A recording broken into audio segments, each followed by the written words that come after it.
Homeostasis.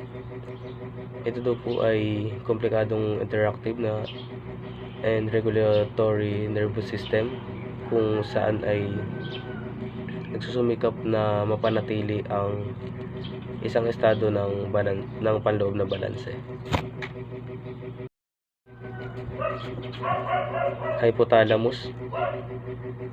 Ito po ay isang serye ng grupo ng mga nerve cells ng utak na nagkokontrol sa buong endocrine hormonal system. Epinephrine ay isang hormonal stimulator ng sympathetic nervous system, kumikilos upang higpitan ang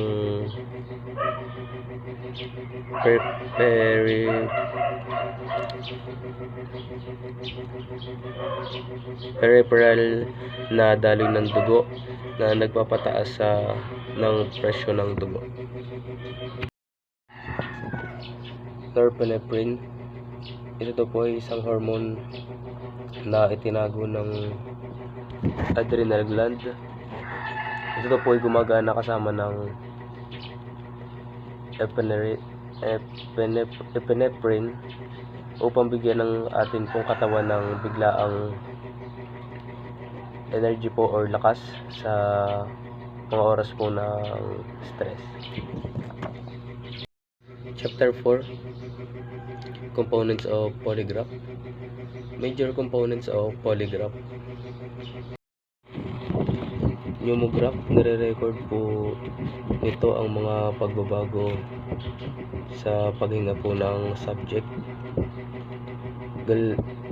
Galvanograph, nire-record naman po dito ang resistensya po ng balat ng subject. Cardiograph, nire-record din naman po dito ang presyon ng dugo po at pagbilis po ng pulso po ng subject. Chemograph, ito po isang motor na humihila or nagtutulak po sa chart paper sa ilalim po ng recording pen ng sabay sa bilis na 6 to 12 inch kada po minuto.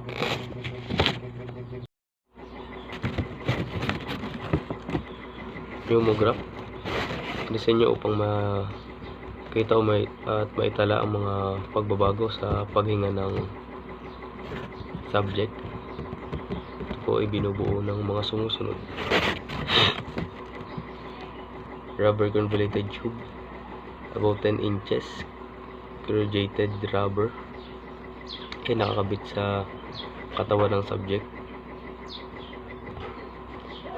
Beaded chain, ginagamit para ilak ang convoluted tube. Recording pen unit, binubuo ng 25 pulgadang recording pen. Centering knob, ginagamit para igitna ang panulat. Sensitivity knob, ginagamit para ayusin ang nais na laki ng pagsubaybay.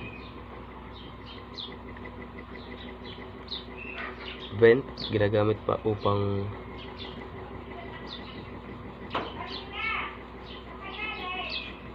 palabasin ang labis na pressure mula sa system. Pneumo module, matatagpuan sa loob ng instrumento na tumatanggap sa mga reaksyon na nakikita ng corrugated tube at gumagalaw sa panulat para itala ang mga reaksyon sa chart.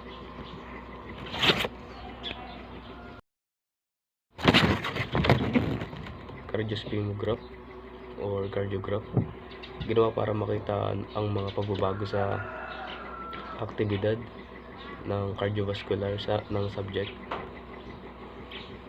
Letter A, arm cuff, nakakabit sa kanang kamay, sa kanang itaas na braso ng subject. Letter B, sphygmomanometer, ginagamit upang ipahiwatig ang dami ng pressure ng hangin na napalaki sa system. Letter C, recording pen unit, 5 inches ang haba. Letter D, air pump or pump valve, ginawa para magbigay ng hangin sa system. Cardio module. Letter E, cardio module, matatagpuan sa loob ng instrument na tumatanggap ng reaksyon na nakikita ng cuff at gumagalaw sa panulat upang itala ang reaksyon sa chart. Letter F, sensitivity control, ginagamit para ayusin ang nais na laki ng pagsubaybay. Centering control, ginagamit upang igitna ang panulat sa chart. Vent, ginagamit upang palabasin ang labis na pressure mula sa system. Pulse amplitude, ang mga pagbabago sa pulse amplitude. Pulse rate, na mga pagbabago sa pagtibok ng puso o oras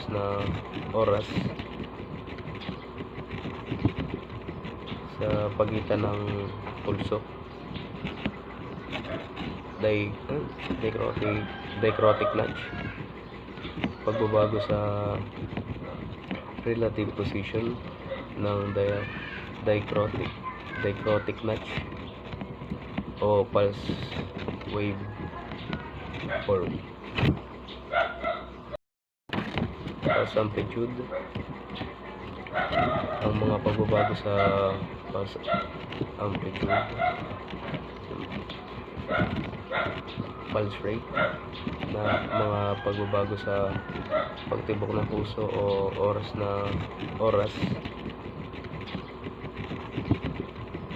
sa pagitan ng pulso. Dichrotic notch, pagbabago sa relative position ng dichrotic notch o pulse wave form. Galvanograph, ginawa para makita ang mga pagbabago sa resistensya ng balat ng subject. Letter A, finger electrode assembly, consists of a 1 finger electrode plate and retainer band, nakabit sa hintuturo at palasingsingan ng subject. A2, connecting plug, ikinakabit sa system, kinakabit ang system sa instrumento. Letter B, recording pen unit, karaniwang 7 inches. Letter C, amplifier unit, ginagawa para suportahan ang galvanometer sa pag-convert ng electrical sa mechanical current. Letter D, sensitivity control, ginagamit para ayusin ang nais na laki ng tracing. Letter E, centering control, ginawa para igitna ang panulat sa chart.